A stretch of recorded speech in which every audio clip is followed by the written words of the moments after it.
आपका स्वागत है। मैं तनु और आप देख रहे हैं तहलका लाइव टुडे न्यूज, देश की आवाज। किसी भी विद्यालय का वार्षिक उत्सव उसकी उन्नति और प्रगति का परिचय होता है। प्रिल्यूड पब्लिक स्कूल परिसर में शनिवार 30 नवंबर 2024 को विद्यालय के वार्षिक उत्सव का आयोजन अत्यंत धूमधाम और हर्षोल्लास के साथ किया गया। वार्षिक उत्सव की थीम युगांतर सत से कल तक के अंतर्गत मनमोहक रंगारंग सांस्कृतिक कार्यक्रमों की प्रस्तुति की गई, जिसमें नर्सरी से कक्षा 12 तक के छात्रों की 100% भागीदारी रही। वार्षिक उत्सव के मुख्य अतिथि पद्म भूषण तथा पद्मश्री से सम्मानित डॉक्टर अनिल प्रकाश जोशी रहे।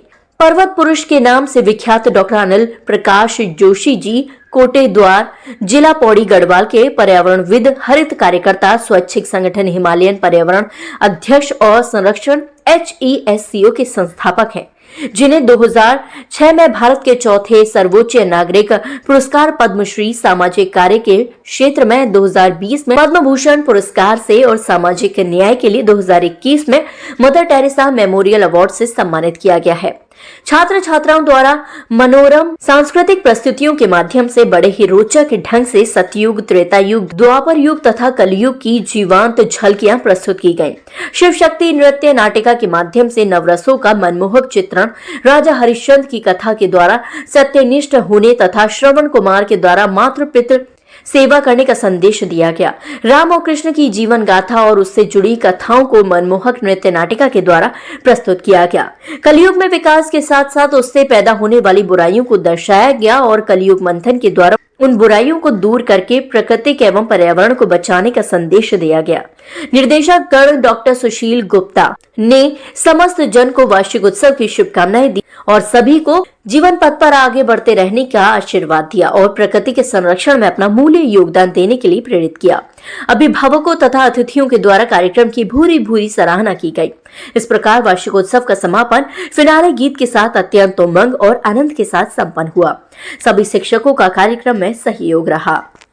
फेसबुक आदि से चले 86 आप ये देखिए, जरा समझिए कि हमने बहुत जीवन में यात्राएं की, इतने लंबे समय से लिखते भी हैं, पढ़ते भी सब कुछ, लेकिन मुझे लगता है कि आजकल फैशन बतौर जो चीज़ें होती हैं, अचानक मुझे अजीब, मैं टीवी देख रहा था अभी सुबह, तो सब टीवी में मैं देख रहा था कि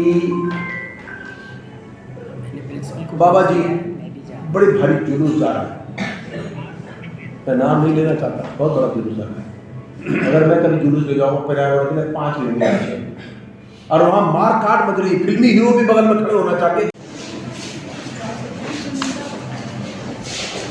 सर किस विषय में प्रेस वार्ता करेंगे? देखिए, आज मैं प्रिल्यूड स्कूल में एक निमंत्रण के तहत आया हूँ और मुझे यहाँ स्कूल में जो पर्यावरण और प्रकृति के प्रति चेतना दिखी है, मुझे लगता है देश के स्कूलों को इनसे सीखना चाहिए। चाहे सोलर लाइट है, AQI लगाया है, पानी का प्रबंधन कर रखा है, तो ये बहुत बड़ा उदाहरण है। क्योंकि हम आने वाले समय में जो भी आज हालात हैं, हम अंतर्राष्ट्रीय गोष्ठियों में, COP में तो डिस्कस जरूर करते हैं, ना अपने घरों में करते हैं, ना अपने स्कूलों में करते हैं।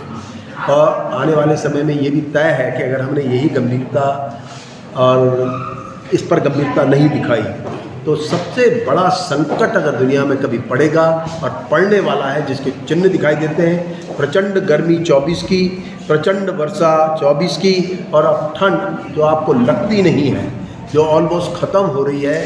दिसंबर शुरू हो गया और हमें लगता ही नहीं है, क्योंकि अब मौसम का भी गुमान संभव नहीं है। मौसम भी खो दिए हमने। कब बारिश पड़नी थी तब बारिश नहीं पड़ती भाई, और जब नहीं पड़नी चाहिए तब बारिश पड़ती है।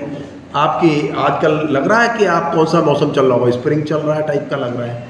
तो ये सब इसलिए है कि हमने अपनी जीवन शैली के कारण प्रकृति के साथ अपने रिश्ते खत्म कर दिए हैं, और यही आने वाले समय में बड़ा संकट होगा। इन्हीं विषयों में बातचीत करने के लिए मैं यहाँ हूँ, और मैं आगरा के लोगों से तो यही कहना चाहता हूँ कि आगरा प्रसिद्ध है पेठे के लिए, नमकीन के लिए, जूते के लिए, और यमुना के लिए भी खूब प्रसिद्ध है। यमुना सफाई के लिए किस तरह का संदेश देना चाहते हैं आप आगरा? मैं सिर्फ ये कहना चाहता हूँ कि आगरा के लोगों से अगर आप कुछ भी नहीं जोड़ सकते यमुना के लिए, तो यमुना को कम से कम ये पाप ना करें कि उसमें अपना कचरा भेजें। अगर आप अपने अपने घरों में कचरा भी रोक दें तो आप माँ यमुना के लिए श्रद्धांजलि दे रहे हैं और उस पर योगदान कर रहे हैं। मेरा ये सोचना है। दूसरा, मुझे लगता है सभी लोगों को बैठ के सामूहिक बैठक होनी ही चाहिए। क्या आप आगरा को कैसे बचा सकते हैं जब यमुना में कार्बन डाइऑक्साइड और मीथेन और तमाम तरह के मेटल्स होंगे? आप कैसे बचा सकते हैं पर्यावरण आगरा का? ये आप सब लोग अगर अपनी जीवन शैली को बदलने की कोशिश नहीं करेंगे। ठीक सर, इतना ही। आगे फिर होगी ऐसी ही मुलाकात किसी खास खबर के साथ। तब तक के लिए नमस्कार और देखते रहिए तहलका लाइव टुडे न्यूज। ऐसी ही खबरों को देखने के लिए आप हमारे चैनल को लाइक करें, शेयर करें, सब्सक्राइब करें।